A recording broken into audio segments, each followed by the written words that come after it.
Going live, going live. Okay, this is something a little different. This isn't a live interview. This is a pre-record. And it's for the Press Association. And this very, very nice gentleman here is going to record material which will be put out all around the world because the Press Association does that. So it's a pretty nice thing for me to do and get the exposure. So I'm going to give the phone to somebody who you may know, actually. Known as Pirate Pete to you guys, probably. So he's gonna sort it out. I'm going to press this little button here. I hope you're all right out there. Hope you're ready for a bit more stuff, and we're moving towards the point where we're going to reveal the new video. So I'm going to do this right now. There you go. Press this button. Yes, there you go. There's Pete, and there we are. Right then, and I'm ready for my close-up, Mr. DeMille. Okay, just hold on 1 second. Just going to get the focus. Cool, it's very bright in the eyes. Yeah, I'm sorry. Let me dim it down a bit. Soften it a little bit. It's just very. Is that a bit better? Yeah, you point it somewhere else. I tell you what I can do is I can probably try and come a bit higher, and then get less. Yeah, I just fear when you're that blinded, you come out looking like crap. I understand. Can you bounce it off the ceiling? Is that okay? Are you? Bounce it. Try and push it upwards. Yeah. No, that's starting to feel better. It's just horrible. You know, yeah. Okay. So let me try and put more gain into the picture. Is that still? No, that's as it was. Is it? Okay. let me get more gain in. Hang on. See, being picky is not good, is it? No. But that's me. No, you've got. I didn't get to the age that I'm at without being picky.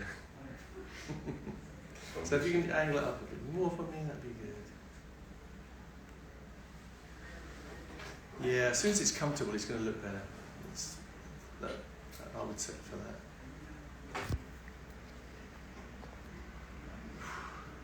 How's that? Up a little bit. Yeah. Well, yeah, split the difference.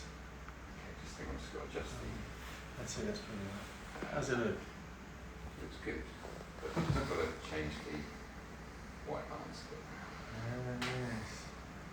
A bit warmer, which is also good. Yeah. Warm might be good.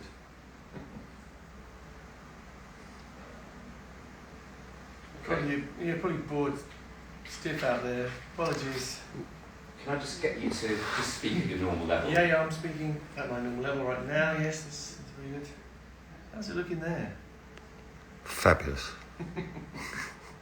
Okay, that's great. Okay. So, you happy with not feeling too blinded? No, it's much All much good? better. Yeah, thank you. Yeah, Okay. great. Go for it. Lovely. So, first of all, Brian, your new solo album. What's behind the name? Why did you choose Into the Light?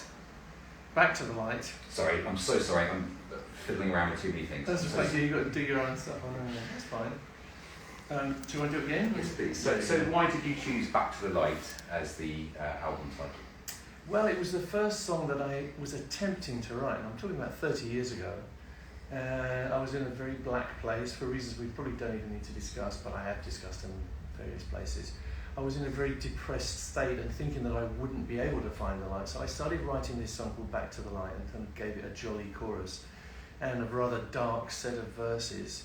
And it was a kind of wish list for me. It's like, I hope this will set my path to find my way out of this mess that I'm in. And I started recording it in a tiny little studio made out of my billiard room, which I still have, with a tiny little desk and a tiny little tape recorder, very sort of down home.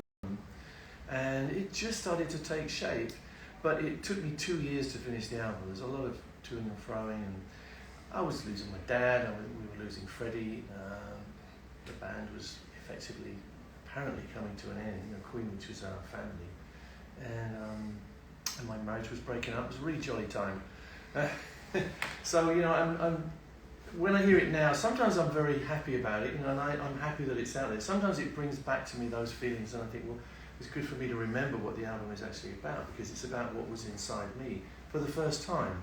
Because previously I'd been writing for Queen, writing for Freddie to sing mainly, and you write from your heart, but you adapt it a lot to be used as a group song, as a group platform. So now I'm writing for myself, I sing it, and it's very personal. So it's a different kind of thing, you know, and it's quite scary because you're really exposing yourself, and you worry that maybe you're exposing yourself too much, that you don't have any private life left, and maybe you're not taking enough care of the people around you because you're speaking about them. It's a tricky area, which I think anyone about what you're doing to yourself. So, in a sense, choosing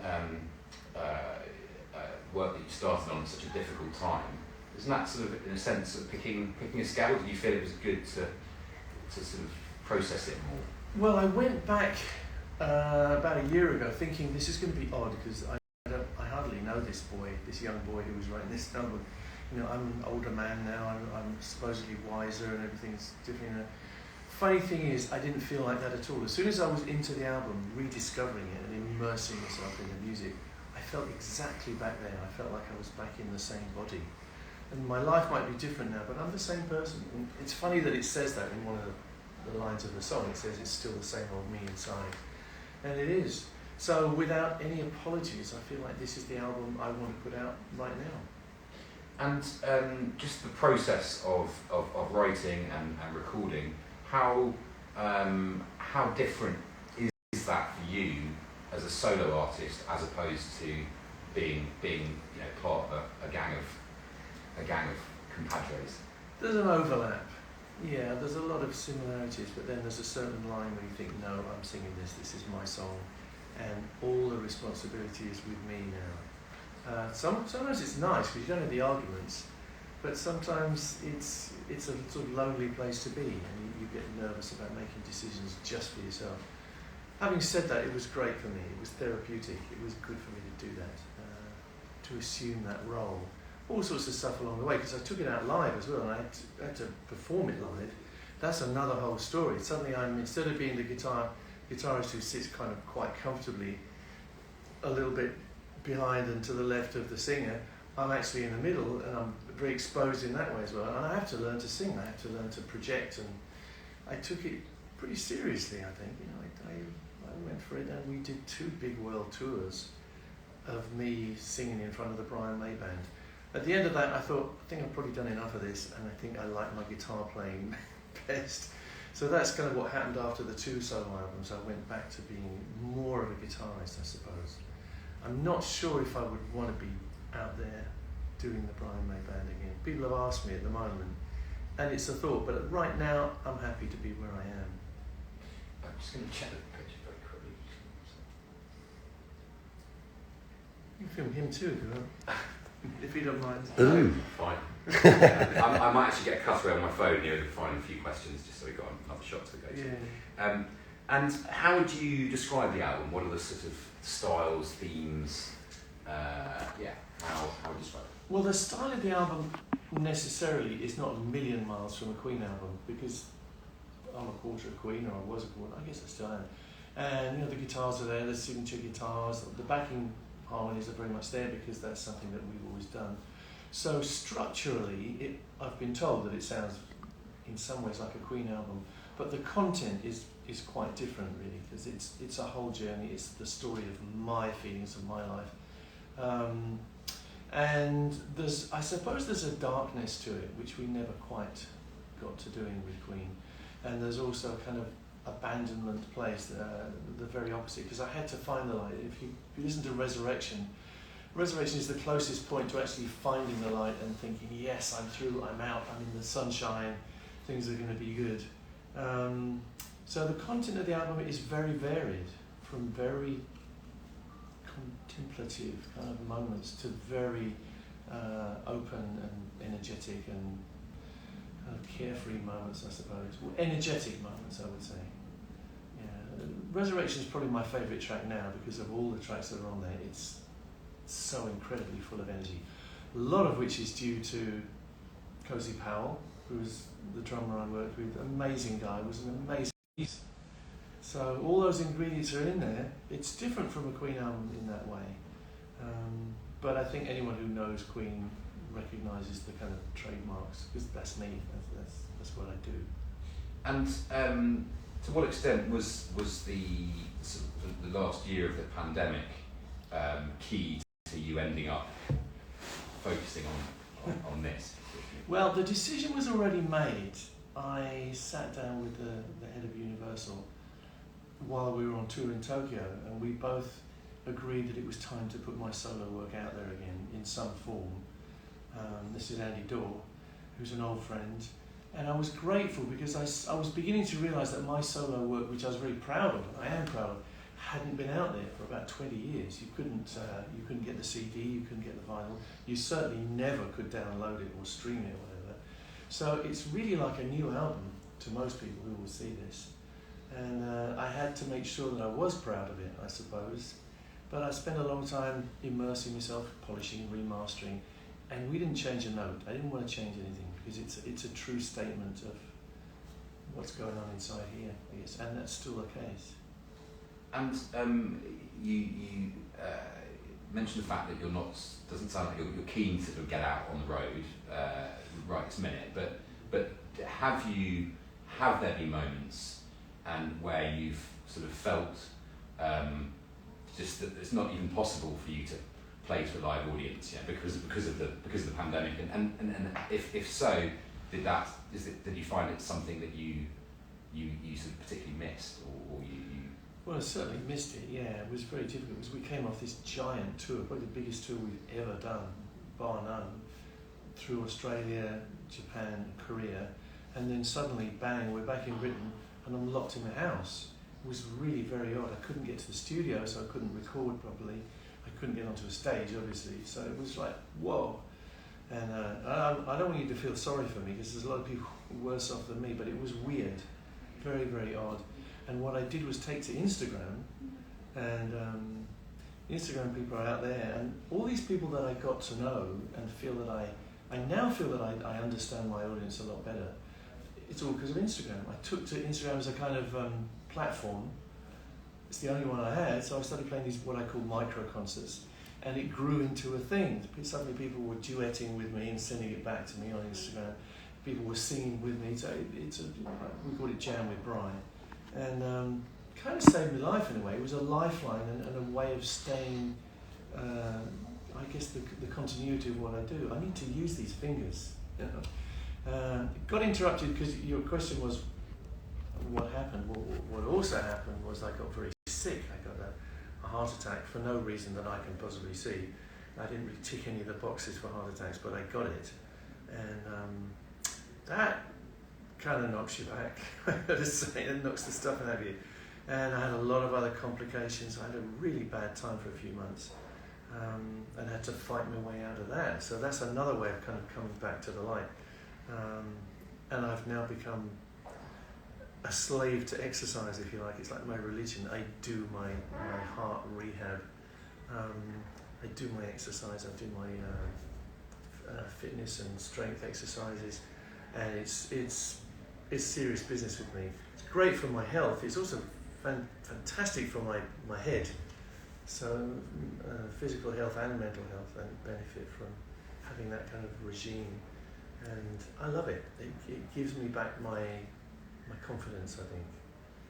Obviously, though, having had a heart attack and been recovering from that obviously put you into the sort of higher risk category for COVID. How did you feel about that? That must have been fairly daunting to some extent. Yeah, I suppose I was high risk. There's a big question mark in my mind because I think I may have actually had a dose of COVID on that tour because I had a cough all the way through, and that could have been one of the reasons I got the heart attack in the first place, because it thickens your blood, etc., etc. I don't think anybody really knows. But yeah, I guess I was high risk. But I figured it out. I mean, I didn't wait for Boris to tell me I should be shut down. I just came back and thought the only sensible thing to do here is minimise the contacts that everybody has with everyone else. This is the name of the game. It took the government way too long to figure that out, in my opinion. And I think every decision they made was too late and too little. So I guess I've set my own boundaries in a way. And Anita and I were locked down voluntarily very early on. And we've stayed pretty reclusive, I've got to say. I don't come out much. This is rare for me to come out and do stuff. And I've got used to doing stuff on Zoom, which works for me in many ways. Same time, it's nice to get out and meet people now and again. This is going to be nice. I get to meet some of my audience and people that I don't know intimately. So it's a nice little day out for me, if you like. And it's good. I want people to see this this new video because I put a lot of work into it, and I have a good feeling about it because it expresses what I'm going through returning to this album. You see me 30 years ago and you see me now, and you see the two of us interacting, and that's what I wanted. I've been on this journey to kind of rediscover what was going on in me when I was growing up. It's very educational. I recommend it. Just a couple of final questions. You mentioned briefly about government's extraordinary ineptitude. Maybe don't put that bit in.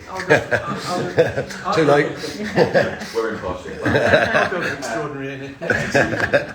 But particularly for younger bands trying to build their audiences, build support. Obviously, one's hearing many stories of how difficult it is to go on tour in Europe now. What would you've got any comment about what you would want to see happen more in terms of deals done with European countries, so that British people want to hear British music, but well, for artists and a lot of other people, we are at an extraordinary disadvantage now. The combination of COVID and Brexit makes life incredibly difficult for these exchanges that we need to happen. So, and I see the Daily Mail desperately trying to say, it's not really due to Brexit, but we all know it is. And the added effects of this terrible virus, which is obviously not finished with us yet. And I don't think anybody knows what's going to happen this winter. So it's very difficult to me. I don't know what I would do right now because I think all the hosts have bolted.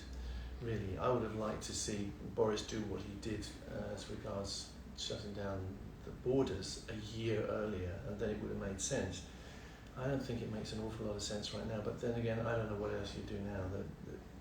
It's well messed up, and we probably messed up worse than most countries. But I guess nobody got it perfect. It's not been an easy foe, this COVID-19. So I think the best thing is to form your own behaviour patterns that you believe in. You have to have responsibility for everybody around you. I feel that very strongly. So I think it's very, very irresponsible of people to be sort of campaigning against the vaccines. I see that as completely, not quite criminal, but very irresponsible and very uncaring of the people around you, because what's happening now is that all the people who've resisted being vaccinated are dying.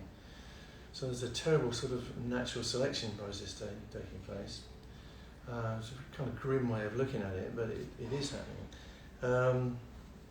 So I think we just should be a little bit more careful than we're being told to be.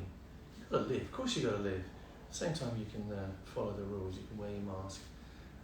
We're all tested today. Every one of us went through the lateral flow test. It's not foolproof, but it's a good bit of insurance against spreading this thing. Yeah, everybody knows your chances are not zero of getting it. I don't know what's going to happen in the end. I guess it depends how long this thing is around. If it stays around for 10, 20, 30 years, then in the end everyone's going to get it. And there is no such thing as herd immunity. Let me tell you, having spent years studying the transmission of disease in cattle, you don't get herd immunity except in very exceptional cases, and none of those cases will apply to the human race. So it's always been a nonsense, in my opinion, to talk about herd immunity.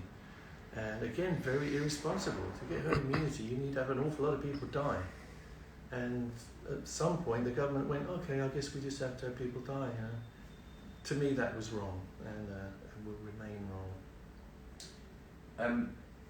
You mentioned bovine tuberculosis there, but when you, imagine like many people in the country had followed to some extent this alpaca Geronimo. Did you feel that was a completely unnecessary culling there? It's a very complicated question. I would like to have done something about that, but the rules of DEFRA and the way they behave and the power that they've been given make it impossible to make any inroads. Yeah, I think it was a wasteful decision ultimately, if you want my opinion. But as much as I would like to reverse that decision, I would like to reverse the decision to kill, getting on for 100,000 badgers for no demonstrable reason. That is not a provable situation if there is no evidence to show that the badger cull is actually helping farmers. And I've done enough research on that to know what I'm talking about. But the government insists on carrying on with this, and to me, that is a crime. That's a crime against wildlife. If there was the slightest doubt that you were eradicating TB by taking this action and killing all these incredible family groups of animals, then obviously, in my opinion, you wouldn't be doing it. There's more than a slight doubt. The hidden reservoir of bovine TB is in the herd, is in the national herd. And I think anyone who's spent any time looking at this knows that now. It's just sad that the NFU and the government don't yet admit it, but history will tell that this was a red herring. And just final question, apart from anything else that you might want to get across about the album, but just you said recently, in light of the fact that Freddie Mercury would have celebrated his 75th birthday, that you think about him every day. One quote Yeah, he's always in my life. He's very much in my life. I was going to just say, was there any things that you wish you'd said to him and think about? And if so, can you tell me what some of those might be? Short answer is no, because we had a good dialogue. And I guess I never had the chance to really say goodbye, but we came close. Because Freddie was very at peace towards the end, and he was conscious that he didn't have much more time. And we had some quiet time together, which was very precious. And I remember him saying to me, Brian, it was me and Anita were both there, and he said, you guys don't have to feel you need to entertain me.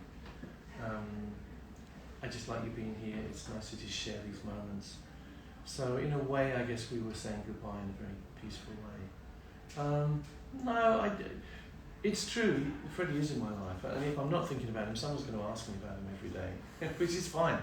And I get moments of feeling sad, of course, but it's like losing any family member. By and large, you live your life, you have to get on with your life, and you don't think about it in a maudlin kind of way, you think about it in a positive way. And I feel grateful for all the time I had with Freddie and the boys.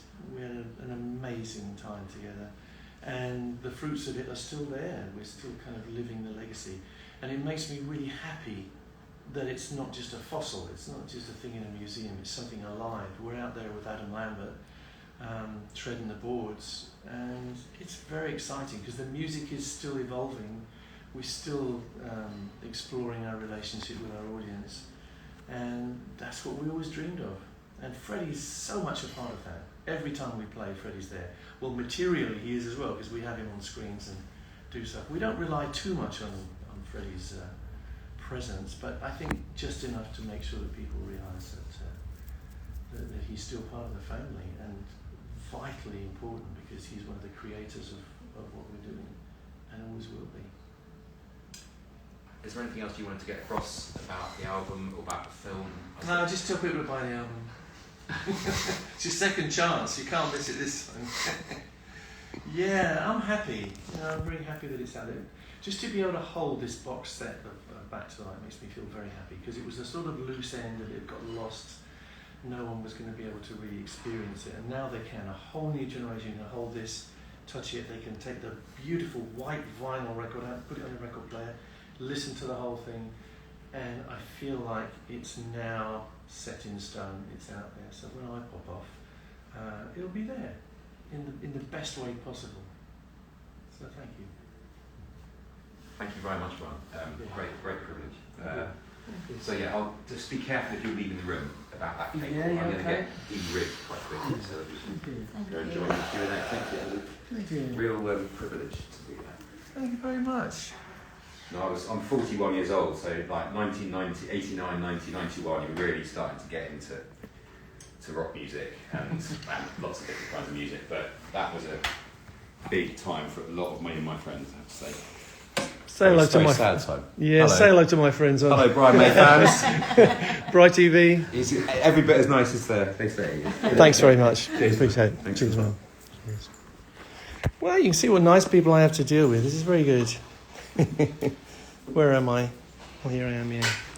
Yeah, but I mean, now you guys out there have heard me say some of the stuff I'm saying a lot of times in different ways, sometimes in the same way probably. But that's kind of life. You have to, I think, as an artist of any kind, there's an element of you keep on doing the same thing and eventually it kind of gets across. I think we all find that. And it's hard for a new artist to deal with that because you put out something which you know is damn good, but people go, I'm not sure if I'm allowed to like that. It's kind of inside. And you have to keep doing it. You have to keep saying it. And my feeling is I'm proud of this album. I don't want it to be out there and not supported. I want people to actually hear it. So you're stuck with this thing. I don't want to be a salesman, but if you make something you're proud of, you want it to go out there. That to me is being an artist. You can't be an artist and just hide your light under a bushel. It doesn't mean anything because art is a conversation. Art is communicating with people, getting people to feel. Right, my team is arriving here now and we're getting ready for the next phase, which will be the actual Q&A in the press conference and revealing revealing this video. Right, I'm going to look at your comments. I'll probably go quiet for a little while because I want to see what you're saying out there. How much time do we have? It does at 12:30. I'm not sure what the time is now. Oh, it's 12 or something. Yeah, I'm just going to sit here quietly and see what you guys are saying to me because this is important to me because I ain't going to find a space to do it later on. Let me see where you are. Yes, there you are. Thank you, great interview. Thank you very much. Yeah, he was a good guy. It's nice when people ask you things that aren't normal, that don't get asked every day. That's all right, you can make a noise. Yeah. Fantastic. Great. Oh, the pin looks so nice. Thank you, East. I like my pin. Dear old pin. This go back. Goes back a long way. These comments go up so fast I can't read them in time. I'm excited here. Yes, I am. I'm probably a little overexcited. That's probably coming across. Lots of love coming to me. Thank you so much.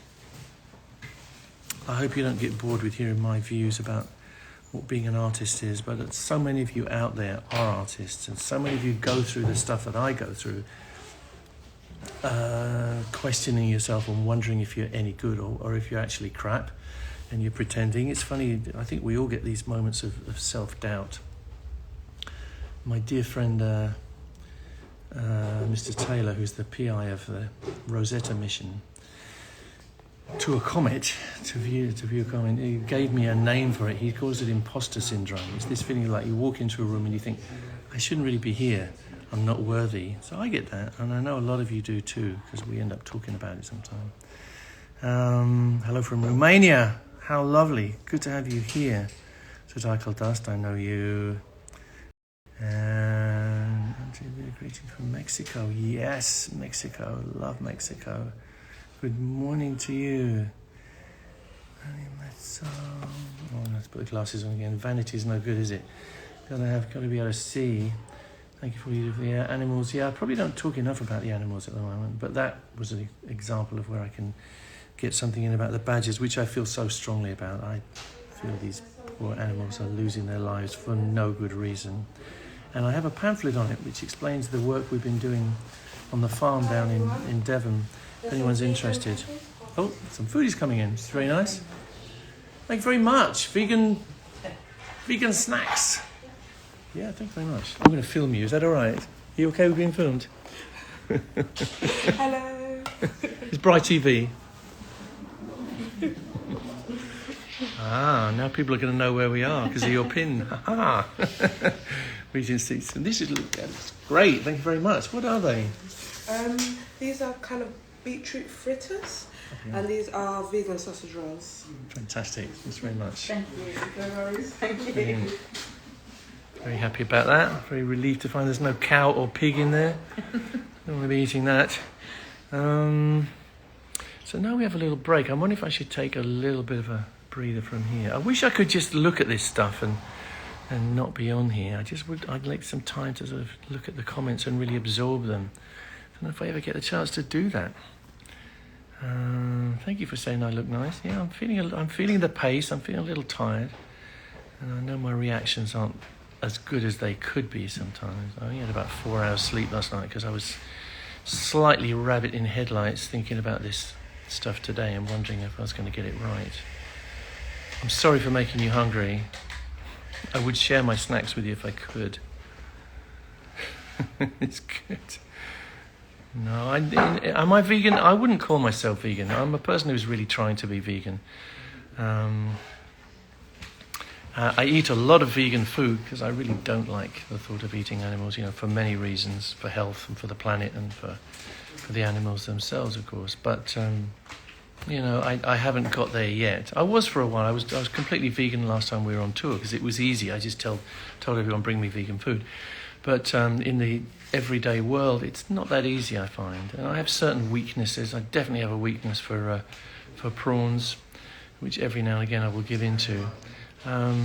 So I had this little motto, which was a little more vegan every day, which I try to do, But it's a complex thing because I don't think it's enough to be a vegan. You get a lot of vegans who are very preachy, and I don't think anybody likes that. To me, it's not just about being vegan. It's about being compassionate and being kind and actually thinking about what's happening to animals. So if you're a vegan and you eat a load of arable stuff which has necessitated killing 1,000 worms, and spraying and killing all the local insect population, that's not great. You have to look at the bigger picture, I think. You have to really figure out what's happening. And obviously we all know that growing some crops has been very detrimental to the planet, notably soy. So if you're a vegan and you eat soy every day, it's not the great thing, not the greatest thing. Of course, most of the soy is grown to feed animals, which people eat. So that's another big question. No, I'm not vegan. I'm more or less vegetarian, but not. I wouldn't even call myself a proper vegetarian either. I just do my best at the moment. And to me, that's about what I can do. Now I'm reading. Yeah, I wou't dream of eating bits of pig or cow or sheep. That sort of went out the window a long time ago. And if I'm eating my sort of tomatoes and beans on toast and I think, it'd be nice to have a bit of bacon. There's some great stuff you can get now. You get this stuff called That's Not Bacon, and there's a couple of others. And you get the kind of general experience of the taste of it without the cruelty and without masses of cholesterol. Cup of tea, thanks very much. So something I think about a lot, I must say. And I take lessons from vegans, notably Anne Brummer, who runs My Wildlife, who's brilliant. She just became vegan by starting again, and that's maybe the best way, I don't know. So a big shout out to Anne if you're listening. I'm reading Poland, thank you so much. Any chance to come back to Australia? Yeah, I'd love to come back to Australia. Oh my God. That Firefight concert will live in my memory forever, just like Live Aid. It was extraordinary, the atmosphere there. The feeling of everyone coming together to do something great. Thank you for saying eat something. I might do that. I might take a break in a minute and eat something. Definitely have a cup of tea. Venezuela, lovely to see you. Italia, love you. Tokyo, love you. Yeah, I ate some great vegan food in Tokyo. Really fantastic.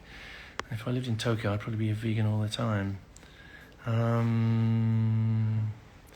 Thank you for what you're doing, guys. Florida. Yeah, the trouble, it makes me very homesick for everywhere. Especially the States, I suppose, where we feel we grew up as a group. But, if I see Amsterdam, I think, ooh, it's been a long time. Wouldn't that be great to go to Amsterdam? Canada. Love you guys. Argentina. Yeah, I guess I just want to be everywhere. Paraguay. Never been to Paraguay. I would love to go to Paraguay. That would be so nice. Italy misses you. Yeah, I miss Italy too. Valencia, Spain, España. Oh my God. Yeah, this is making me feel homesick for everywhere. This is not good. Germany. Love ya. Brazilians. It's amazing to be speaking to people all around the world. It's great that you're on here. Thank you for visiting me. I don't know how long you're going to stay. But it's just great that you dropped in. Thanks very much. I'm looking for people that I know. And again, I know Magnolia Stereos, bless you, Mississippi, Louisiana. Yeah, do send me requests to be in the live video. I'm not going to do it now, but I'll definitely do it after we do the revelation of the new video. That'll be about, we'll be finished at about 2:30, I suppose. So somewhere around 2:30 to 3, I'll be doing that. So yes, please send me those requests, and I'll see what I can do. That should be fun. I can't wait. I look fluffy, yeah. Yeah. See, life is a whole compromise with hair conditioner, isn't it, really? Too much and it's all plastered all over your head. Not enough, you're a fluff ball. I'm happy that I have any hair at all, so I guess I consider myself lucky. It seems to have changed colour somewhat, though. It took me ages to get it this colour. It took me 74 years, actually. Stereos, yeah, we haven't talked about stereos yet, but I might do later on. Stereo photo box. Some of these people that I'm seeing on here are such great artists, either painting or drawing or musicians or stereoscopists. I love all that. I love the community that we have here, and I love meeting new people. So it's great to see names that I don't know. Maybe we'll get to talk later on. Keep staying fluffy. Thank you very much. Yeah.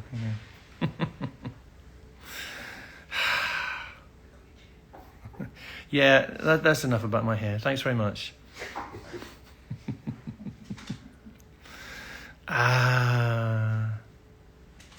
Uruguay. I have very briefly visited Uruguay. We never played. So many places I would still love to play, I must say. And I'd love to get back to Mexico, yeah. I wonder if you're seeing the same comments at the same time as I do. I think not. I think there's a bit of a time delay there.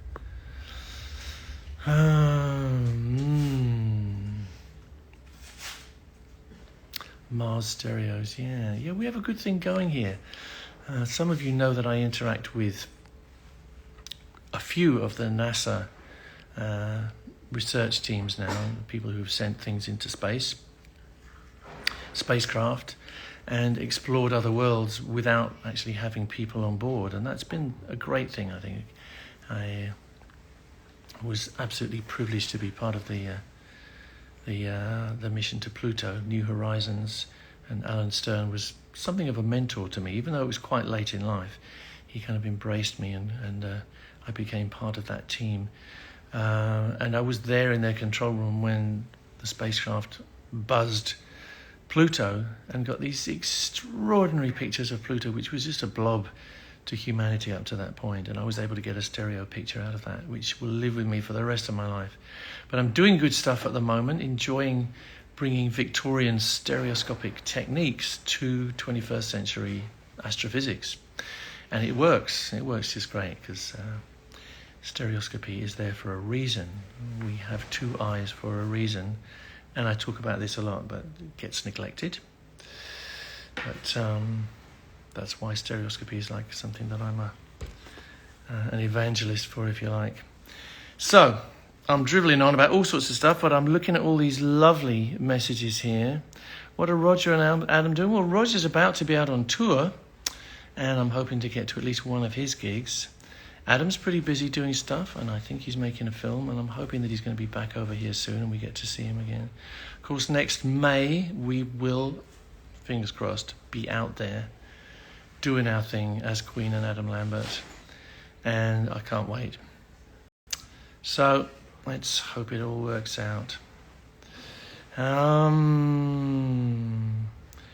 you for lifting. Yeah, I get a great feeling of pleasure exploring the stuff that you do. I guess I started using Instagram as a means of projecting what I do, but most of my great pleasure at the moment is seeing what other people do, and I like to bring it in. I have a lot of visibility, so I have a certain amount of ability to get things out there, so I like to hasten the visibility of some of you guys. It gives me a lot of pleasure. It's difficult. It brings me also sorrow, because I can't do everything for everyone all the time, and I'm just like you, I can only get to a certain number of people.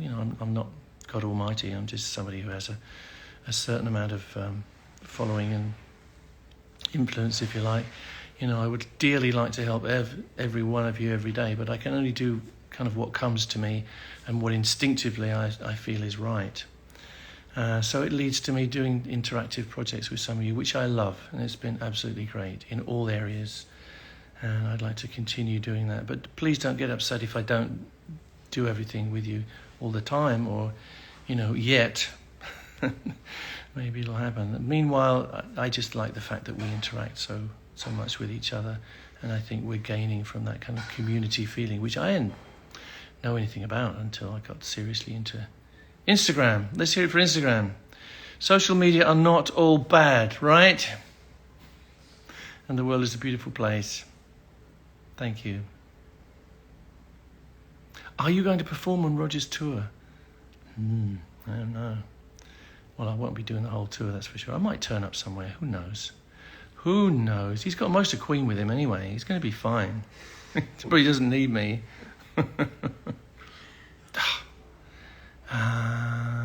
Except for me and Adam, yeah.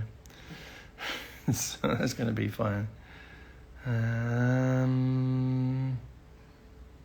Live video. Yeah, hold your horses on the live video thing. I will try and get to you later. And thank you for listening to me from your train. And Chaotic Queen, I know you. Marilyn, I know you. Manny, I know you. It's great. I like to see my friends. A lot of these friends that I recognise the names of, I've never actually met, so that may change soon, I hope. What am I seeing? Yep. I think I'm drifting off a bit now. It's now 12:22, and what time do we go on stage here? 1:30. Oh, it's going to be a while. So I think it's time for me to sign off for a little while again, and I'll come back just before we take to the stage. It's a beautiful little theatre. I can tell you where it is now. It's the Regent Theatre, which I'd never heard of. Beautiful, ancient theatre, which only probably seats a couple of hundred people, and we don't have that many people because it's all going to be socially distanced, and it's just the competition winners plus a few press people that we trust. So I'll be going on stage with Simon Lupton. They'll be playing the videos, and I would like you guys to be a part of that, the first 3 videos, and maybe have a look in the room. The people who are in the room probably don't know what I'm going to do, so you guys will be with me and you'll see what happens there. I'm not going to tell you because some of you might be coming. But the last thing we will do is to play the new video, the Time Traveller video, and I can't wait to see what people feel about it and how they react. So I'd like you to be a part of that as well, be in the room with us. But if you like, you can go straight to the YouTube channel, Brian May YouTube channel, and experience it in that way first. So, gonna have me cup of tea and me vegan snacks. See you soon, folks. God bless you.